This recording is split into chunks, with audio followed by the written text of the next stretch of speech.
ሰላም ጤና ይስጥልን የተወደዳችሁ የገበያ ሚዲያ ተከታታዮቻችን የዕለተ ማክሰኞ ግንቦት 18 ቀን 2018 ዓ.ም ለዕለቱ የመረጥናቸው አዳዲስ ዓለም አቀፋዊ እንዲሁም ስፖርታዊ የዜና ዘገባዎቻችንን ይዘንላችሁ ቀርበናል። የዜና ዘገባዎቻችንን ስፖንሰር ያደረገልን አጋራችን ደግሞ የሮሃ ፎሬክስ ቢሮ ነው። በዜና ዘገባዎቻችን ላይ የሮሃ ፎሬክስ ቢሮን የዕለቱን የውጭ ምንዛሬ ተመን መረጃ እናጋራችኋለን። በቅድሚያም አርዕስቶችን በተባበሩት አረብ ኤምሬትስ ላይ ተሰንዝሮ የነበረው የድሮን ጥቃት በእስራኤል የተፈጸመ መሆኑን የኢራን ወታደራዊ ምንጮች ገለጹ።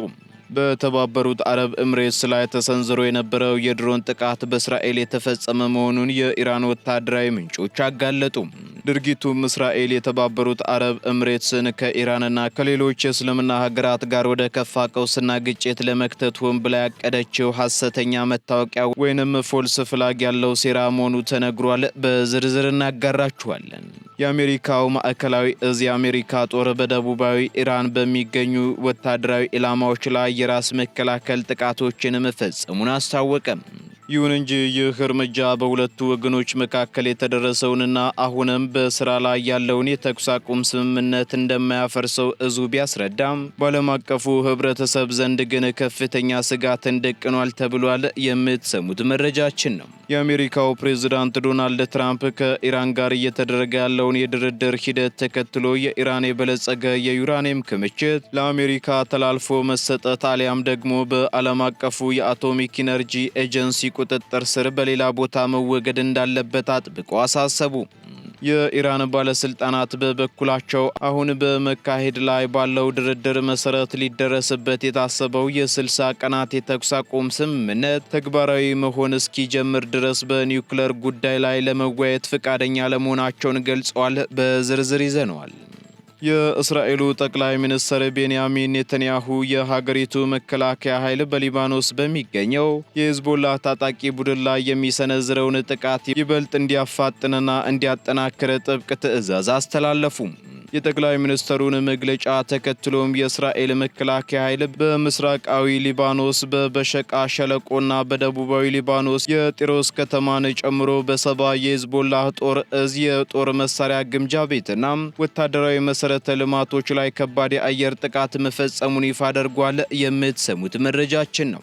የተወደዳችሁ የገበያ ሚዲያ ተከታታዮቻችን እነዚህና ስፖርታዊ መረጃዎችን ጨምሮ ሌሎች ለዕለቱ የመረጥናቸው ዜናዎችን ይዘንላችኋል። አሁን ደግሞ በዝርዝር ወደምንመለከታቸው መረጃዎቻችን እናልፋለን። በአፍሪካ ህብረት መቀመጫ በዲፕሎማቶች ሰፈር በሳር ቤት ባልተጠበቀ ዋጋ የአፓርታማ ባለቤት ይሁኑ።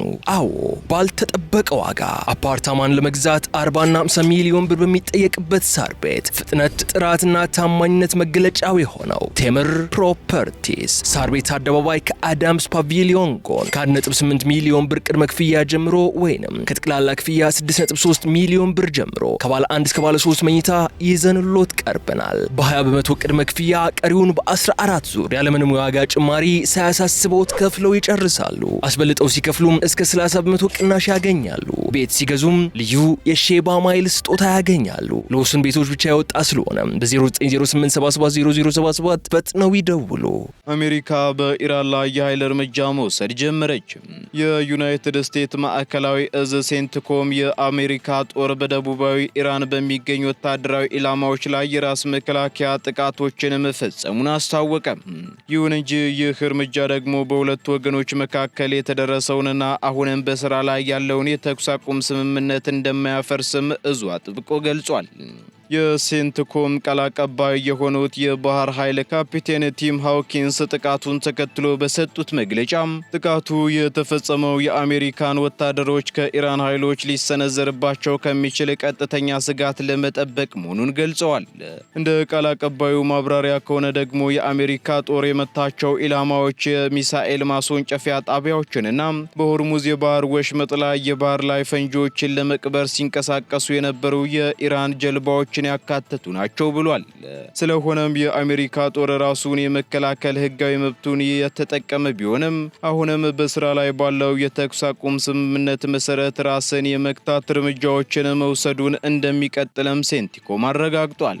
ይህ ወታደራዊ እርምጃ የተወሰደው ደግሞ ሁለቱ ሀገራት ዘላቂ የሰላም ስምምነት ላይ ለመድረስ በፓኪስታን አስተናጋጅነት ከፍተኛ የዲፕሎማሲ ንግግር እያደረጉ ባሉበት ወሳኝ ወቅት ነው።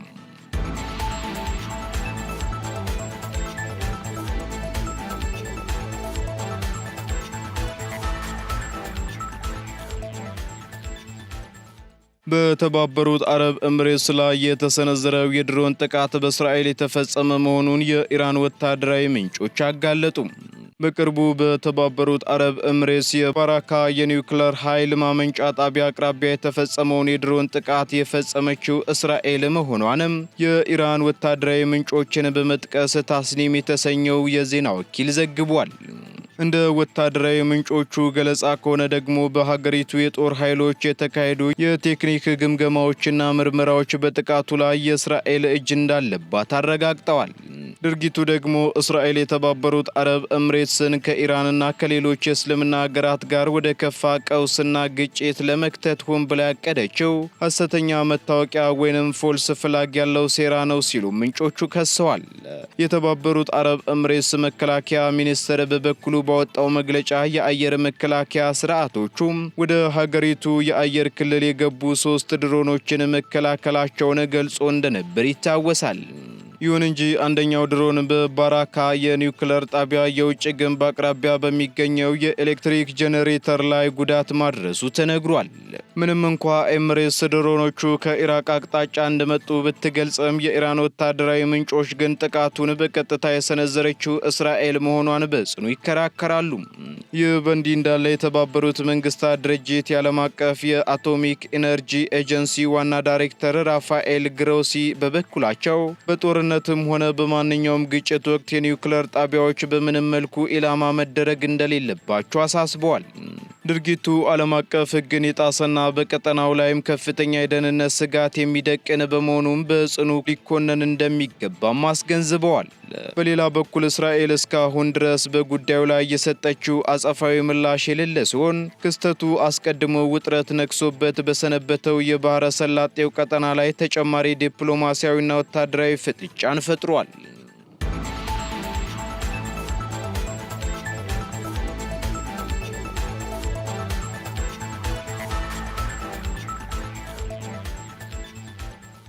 ፕሬዝዳንት ዶናልድ ትራምፕ የኢራን የበለጸገ የዩራኒየም ክምችት ለአሜሪካ ተላልፎ መሰጠት ወይንም በዓለም አቀፉ የአቶሚክ ኢነርጂ ኤጀንሲ ቁጥጥር ስር በሌላ ቦታ መወገድ አለበት አሉ። የአሜሪካው ፕሬዝዳንት ዶናልድ ትራምፕ ከኢራን ጋር እየተደረገ ያለውን የድርድር ሂደት ተከትሎ የኢራን የበለጸገ የዩራኒየም ክምችት ለአሜሪካ ተላልፎ መሰጠት አሊያም በዓለም አቀፉ የአቶሚክ ኢነርጂ ኤጀንሲ ቁጥጥር ስር በሌላ ቦታ መወገድ እንዳለበት አጥብቀው አሳስበዋል። ትራምፕ በትሩዝ ሶሻል ማህበራዊ ትስስር ገጻቸው ባሰፈሩት ጽሑፍ የበለጸገው ዩራኒየም ወዲያውኑ ወደ አሜሪካ ተልኮ እዚያው እንዲወገድ ይደረጋል ወይንም በተሻለ ሁኔታ ከእስላማዊቷ የኢራን ሪፐብሊክ ጋር በመቀናጀት ባለበት ቦታ አሊያም ደግሞ በሌላ ተቀባይነት ባለው ስፍራ የአቶሚክ ኢነርጂ ኮሚሽን ሌላ አቻ ተቋም በታዛቢነት በተገኘበት እንዲወገድ ይደረጋል በማለት አስፍረዋል። ፕሬዝዳንቱ መወገድ አለበት ያሉት በኢራን እጅ የሚገኘውን 440 ኪሎ ግራም በከፍተኛ ሁኔታ የበለጸገ ዩራኒየም ብቻ ይሁን ወይንም አጠቃላይ የዩራኒየም ክምችቱን ስለመሆኑ ግን በግልጽ ያብራሩት ነገር የለም። ሆኖም የአሜሪካ ባለስልጣናት በበኩላቸው አጠቃላይ የዩራኒየም ክምችቱ ሊወገድ እንደሚገባ ሲገልጹ መቆየታቸው ይታወሳል። ይህ በእንዲህ እንዳለ የኢራን ባለስልጣናት በበኩላቸው አሁን በመካሄድ ላይ ባለው ድርድር መሰረት ሊደረስበት የታሰበው የ60 ቀናት የተኩስ አቁም ስምምነት ተግባራዊ መሆን እስኪጀምር ድረስ በኒውክሌር ጉዳይ ላይ ለመወያየት ፈቃደኛ አለመሆናቸውን አበክረው ገልጸዋል።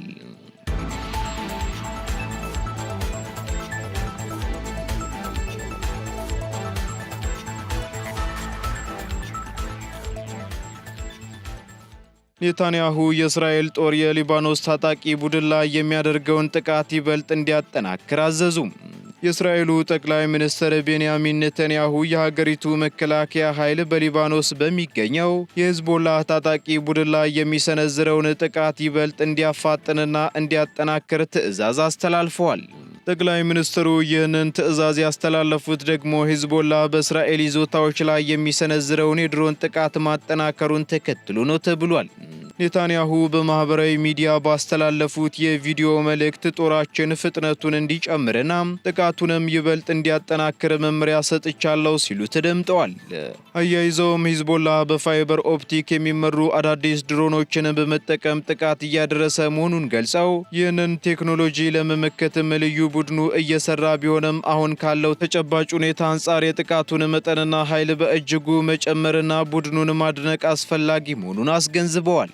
የጠቅላይ ሚኒስትሩን መግለጫ ተከትሎም የእስራኤል መከላከያ ኃይል በምስራቃዊ ሊባኖስ በበሸቃ ሸለቆና በደቡባዊ ሊባኖስ የጢሮስ ከተማን ጨምሮ በሰባ የሂዝቦላህ የጦር እዝ የጦር መሳሪያ ግምጃ ቤትና ወታደራዊ መሰረተ ልማቶች ላይ ከባድ የአየር ድብደባ መፈጸሙን ይፋ አድርጓል። በጥቃቱም በርካታ ሰዎች መሞታቸው የተነገረ ሲሆን እስራኤል 10 የሊባኖስ መንደሮች አስቸኳይ የመልቀቂያ ማስጠንቀቂያ ከሰጠች በኋላ የሂዝቦላህ ጠንካራ መሰረት በሆነው በቤሩት ደቡባዊ የከተማ ዳርቻዎች የሚኖሩ በርካታ ነዋሪዎች አካባቢውን ጥለው በመሰደድ ላይ ይገኛሉ ተብሏል። ይህ አዲስ የውጥረት ማገርሸት ደግሞ የተከሰተው በአሜሪካ አጋዥነት ባለፈው ሚያዝያ ወር አጋማሽ ላይ የተደረሰው የተኩስ አቁም ስምምነት በተደጋጋሚ መጣሱን ተከትሎ ነው ተብሏል። የአሜሪካ የውጭ ጉዳይ ሚኒስቴር ባለስልጣናት በበኩላቸው ሂዝቦላህ የተኩስ አቁም ስምምነቱን ወደ ጎን በመተው ከ1000 በላይ ድሮኖችንና 700 ሮኬቶችን ወደ እስራኤል የተኮሰ ሲሆን እስራኤልም በኃይሎቿና በሲቪሎች ላይ የሚሰነዘረውን ጥቃት በዝምታ እንድትመለከትም አይጠበቅባትም ብለዋል። በሌላ በኩል ሂዝቦላህ በበኩሉ ሰኞ ዕለት በእስራኤል የጦር ሰፈር ላይ የፈጸመው የድሮን ጥቃት እስራኤል አስቀድማ የተኩስ አቁም ስምምነቱን በመጣሷ የተሰጠ ምላሽ መሆኑን አስታውቋል።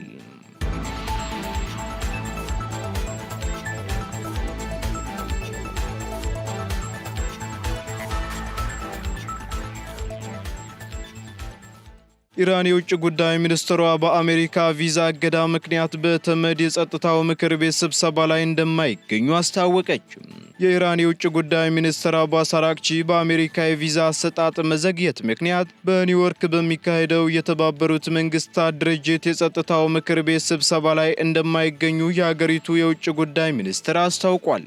የሚኒስቴር መስሪያ ቤቱ ቃል አቀባይ እስማኤል ባቃይ በሰጡት መግለጫም ሚኒስትር አራግቺ በስብሰባው ላይ ለመገኘትና በወቅታዊ ቀጠናዊ ጉዳዮች ላይ የሀገራቸውን አቋም ለማንጸባረቅ ሙሉ ዝግጅት አድርገው እንደነበርም ገልጸዋል። ሆኖም ግን ዋሽንግተን አስፈላጊውን ቪዛ በወቅቱ ባለመስጠቷ ምክንያት የኢራን ልዑክ ወደ ስፍራው ሊጓዝ እንዳልቻል አረጋግጠዋል። ቃል አቀባዩ አክለውም አሜሪካ የተመድ ዋና መስሪያ ቤትን የምታስተናግድ ሀገር እንደመሆኗ መጠን የዓለም አቀፉ ድርጅት አባል የሆኑ ሀገራት ተወካዮች ያለምንም ገደብ በስብሰባዎች ላይ እንዲገኙ የመፍቀድ ዓለም አቀፋዊ ግዴታ ቢኖርባትም ይህንን ግዴታዋን ሳትወጣ ቀርታለች ሲሉም ወቅሰዋል።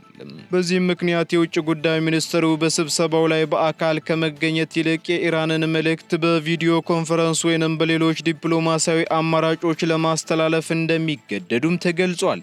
በተባበሩት መንግስታት ድርጅት ስብሰባዎች ላይ የሚሳተፉ የኢራን ዲፕሎማቶች በአሜሪካ የቪዛ ክልከላና የጉዞ ገደብ ሲጣልባቸው ይህ የመጀመሪያ አይደለም።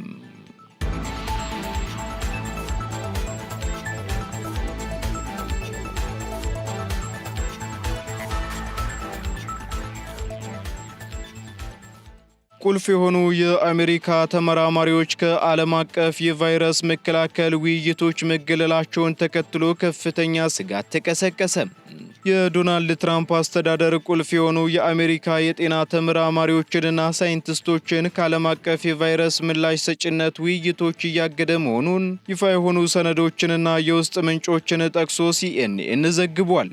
ይህ የአስተዳደሩ ውሳኔ በተለይም በዲሞክራቲክ ሪፐብሊክ ኮንጎ የተከሰተውን የኢቦላ ወረርሽኝ ለመግታት በሚደረገው ጥረት ላይ የአሜሪካን ተሳትፎ የገደበ ሲሆን በዓለም አቀፍ የጤና ባለሙያዎችና ሳይንቲስቶች ዘንድም ከፍተኛ ከፍተኛ ስጋትን ፈጥሯል ተብሏል። የአስተዳደሩ እርምጃ አሜሪካ ከዓለም አቀፍ ድርጅት ለመውጣት ካሳየችው አቋምና የ130 ሚሊዮን ዶላር የገንዘብ ድጋፍን ከማቋረጧ ጋር የተያያዘ እንደሆነም ተነግሯል። ይህ የፋይናንስ እገዳም በድርጅቱ ውስጥ ከ2300 በላይ ሰራተኞች ከስራቸው እንዲቀነሱ ምክንያት ሆኗል ነው የተባለው። በተጨማሪም ባለፈው ዓመት የአሜሪካ ዓለም አቀፍ የልማት ኤጀንሲ መዋቅር እንዲፈርስ መደረጉን ተከትሎም በሺዎች የሚቆጠሩ የጤና ኤጀንሲ ሰራተኞች ከስራ መናጋታቸውና ወሳኝ የሳይንሳዊ ምርምሮች መሰረዛቸው በሰነዱ ላይ ተመላክቷል። በሌላ በኩል የዘርፉ ተመራማሪዎች እንደሚናገሩት ከሆነ ደግሞ የአሜሪካ ባለሙያዎች ከነዚህ ዓለም አቀፍ መድረኮች መገለላቸው አዳዲስ ገዳይ ወረርሽኞችን ቀድሞ የመለየት የመከታተልና የመቆጣጠር አቅምን በእጅጉ ያዳክማል ብለዋል። ስማቸው እንዳይጠቀስ የፈለጉ አንድ ታዋቂ ሳይንቲስት ያስተዳደሩን ውሳኔ ሲተቹም እኛ ከጠረጴዛው ዙሪያ መነሳታችን ብቻ ሳይሆን ከውይይቱ ሙሉ በሙሉ ራሳችንን እያገለልን ነው ሲሉ ገልጸዋል።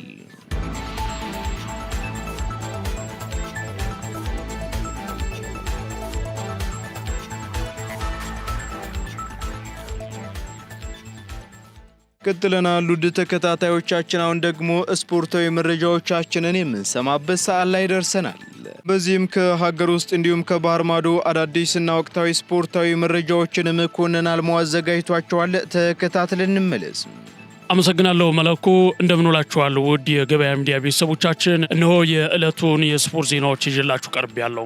የ2018 የኢትዮጵያ ዋንጫ የግማሽ ፍጻሜ ጨዋታዎች እየተደረጉ ነው። ትላንት በተደረገ የመጀመሪያ የኢትዮጵያ ዋንጫ ጨዋታ ወልዋሎ አዲግራት ዩኒቨርሲቲ ለፍጻሜ ደርሷል። በኢትዮጵያ ዋንጫ ግማሽ ፍጻሜ ወልዋሎ አዲግራት ዩኒቨርሲቲ መቀለ ሰባ እንደርታን በመለያ ምት 7-6 ማሸነፍ ችሏል። ሁለቱ ቡድኖች በመደበኛ የጨዋታ ክፍለ ጊዜ 0-0 ተለያይተዋል። ውጤቱን ተከትሎ ወልዋሎ አዲግራት ዩኒቨርሲቲ ለኢትዮጵያ ዋንጫ ፍጻሜ መድረሱን አረጋግጧል። ወልዋሎ አዲግራት ዩኒቨርሲቲ በፍጻሜው የሲዳማ ቡናና የኢትዮጵያ መድንን አሸናፊ የሚገጥም ይሆናል። ሲዳማ ቡናና ኢትዮጵያ መድን ዛሬ ማክሰኞ ግንቦት 18 ቀን 9 ሰዓት ላይ በአዲስ አበባ ስቴዲየም ጨዋታቸውን ያደርጋሉ። ሻምፒዮኖቹ ዛሬ ልምምድ እንደሚሰሩ ታውቋል። አርሰናል ሐሙስ ወደ ቡዳፔስት ከማቅናታቸው በፊት በዛሬው ዕለት ወደ ልምምድ ይመለሳሉ ተብሏል። አርሰናል ከፓሪስ ሴን ዠርመን ጋር የሻምፒዮንስ ሊግ የፍጻሜ ጨዋታውን እንደሚያደርግ ይታወቃል።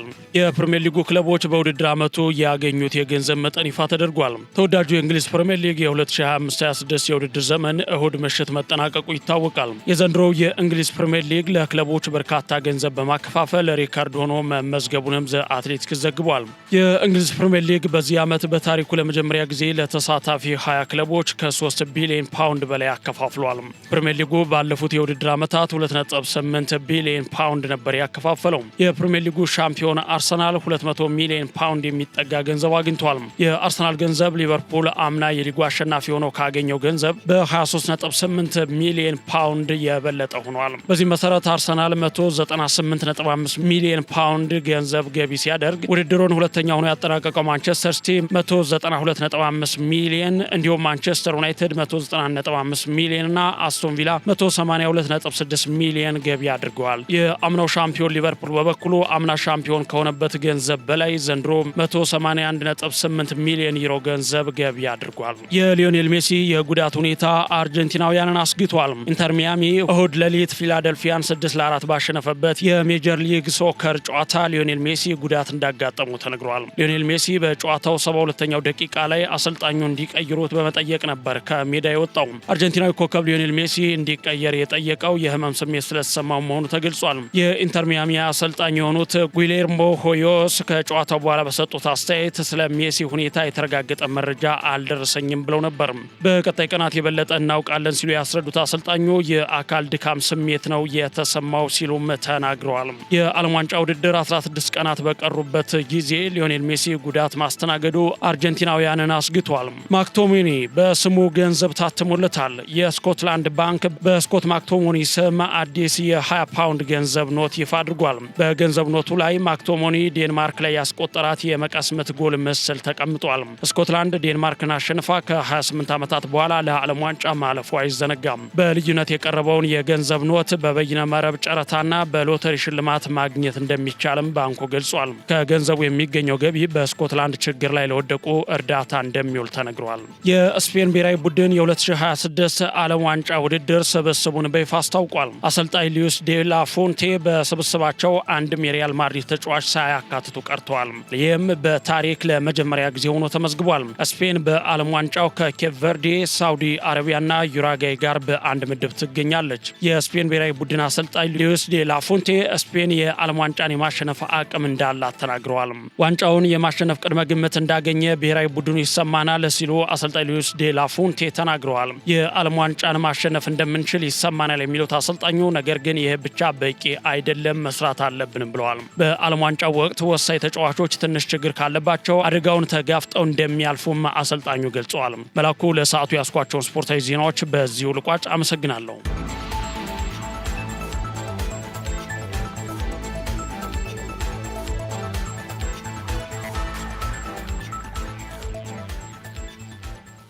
ከስፖርታዊ መረጃዎቻችን ተመልሰናል። የተወደዳችሁ ተከታታዮቻችን፣ በመጨረሻም የሮሃ ፎሬክስ ቢሮን የዕለቱን የውጭ ምንዛሬ ተመን መረጃ እናጋራችኋለን። በዚህም አንድ የአሜሪካ ዶላር 173 ብር ከ5 ሳንቲም እየተገዛ 176 ብር ከ51 ሳንቲም እየተሸጠ ይገኛል። ፓውንድ ስተርሊንግ 228 ብር ከ60 ሳንቲም እየተገዛ 233 ብር ከ17 ሳንቲም እየተሸጠ ይገኛል። ዩሮ ደግሞ 198 ብር ከ35 ሳንቲም መግዣው ሲሆን መሸጫው ደግሞ 202 ብር ከ31 ሳንቲም ሆኗል። ስዊስ ፍራንክ እንዲሁ 218 ብር ከ8 ሳንቲም እየተገዛ 222 ብር ከ44 ሳንቲም እየተሸጠ ይገኛል። የተባበሩት አረብ ኤምሬት ድራም ደግሞ 47 ብር ከ20 ሳንቲም መግዣው ሲሆን መሸጫው እንዲሁ 48 ብር ከ14 ሳንቲም ሆኗል። የሳውዲ ሪያል 46 ብር ከ25 ሳንቲም እየተገዛ 47 ብር ከ17 ሳንቲም እየተሸጠ ይገኛል። የቻይናው ዩዋን ደግሞ 24 ብር ከ85 ሳንቲም መግዣው ሲሆን መሸጫው እንዲሁ 25 ብር ከ34 ሳንቲም ሆኗል። የካናዳ ዶላር 122 ብር ከ21 ሳንቲም እየተገዛ 124 ብር ከ65 ሳንቲም የተሸጠ መሆኑን የሮሃ ፎሬክስ ቢሮ የዕለቱ የውጭ ምንዛሬ ተመን መረጃ ያመላክታል።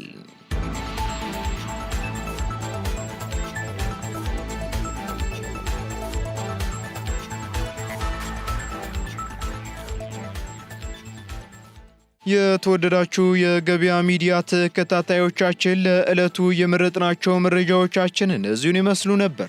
እንዲሁም ስፖርታዊ ዜናዎችን ጨምሮ ሌሎች ኢኮኖሚያዊ፣ ማህበራዊና ፖለቲካዊ መረጃዎቻችንን ለማግኘት ታዲያም የገበያ ሚዲያን እንድትወዳጁ እንጋብዛለን። ሰናይ ጊዜን ተመኘን። በአፍሪካ ህብረት መቀመጫ በዲፕሎማቶች ሰፈር በሳር ቤት ባልተጠበቀ ዋጋ የአፓርታማ ባለቤት ይሁኑ። አዎ ባልተጠበቀ ዋጋ አፓርታማን ለመግዛት 40 እና 50 ሚሊዮን ብር በሚጠየቅበት ሳር ቤት ፍጥነት፣ ጥራትና ታማኝነት መገለጫው የሆነው ቴምር ፕሮፐርቲስ ሳር ቤት አደባባይ ከአዳምስ ፓቪሊዮን ጎን ከ1.8 ሚሊዮን ብር ቅድመ ክፍያ ጀምሮ ወይንም ከጠቅላላ ክፍያ 6.3 ሚሊዮን ብር ጀምሮ ከባለ 1 እስከ ባለ 3 መኝታ ይዘንሎት ቀርበናል። በ20 በመቶ ቅድመ ክፍያ ቀሪውን በ14 ዙር ያለምንም የዋጋ ጭማሪ ሳያሳስቦት ከፍለው ይጨርሳሉ። አስበልጠው ሲከፍሉም እስከ 30 በመቶ ቅናሽ ያገኛሉ። ቤት ሲገዙም ልዩ የሼባ ማይል ስጦታ ያገኛሉ። ለውስን ቤቶች ብቻ ያወጣ ስለሆነ በ0908770077 ፈጥነው ይደውሉ።